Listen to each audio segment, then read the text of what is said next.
Hello everyone. তো আজ বিজয়া দশমী। তো আজ মামাবাড়ি থেকে এসে গেছিলাম ভোগপুর। আর এটা হচ্ছে আমাদের ভোগপুর বাজারের ঠাকুর। আজ বেরিয়েছিলাম অরুণিমার সাথে। তো অরুণিমা হচ্ছে আমার স্কুল ফ্রেন্ড। তো তোমরা অনেকেই হয়তো ওকে চেনো। ওর সাথে আমি আগেও ভিডিও করেছি।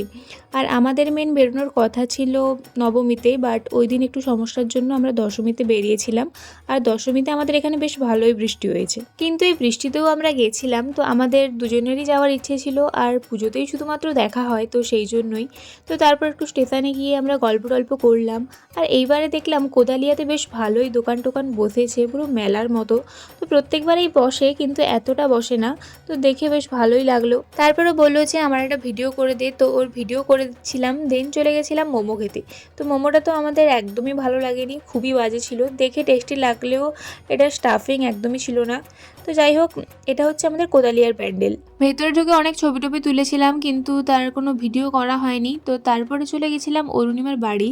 তো ওর বাড়ি আগে রেগুলার আসতাম যখন পড়তে যেতাম 11-12। এখন আর সেরকম দেখা হয় না। তো অরুণিমারও একটা ইউটিউব চ্যানেল আছে, ও ভিডিও বানায়। তো সেটার জন্যই একটা রিং লাইট কিনেছে, তো সেটাই আমি দেখবো বলছিলাম। তো ওটা দেখাচ্ছিল।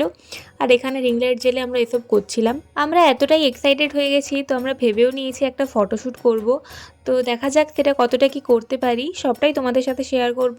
আর এটা দেখো, এটা ওর জন্মদিনে আমরা সবাই বান্ধবীরা মিলে ওকে দিয়েছিলাম। তো যেটা দেখে আমার স্কুল লাইফের কথা মনে পড়ে গেল। তারপর ওকে টাটা করে চলে গেলাম বাড়ি। তো এরকম মিনি ভ্লগ যদি তোমরা দেখতে চাও, অবশ্যই আমার চ্যানেলটা সাবস্ক্রাইব করে নাও।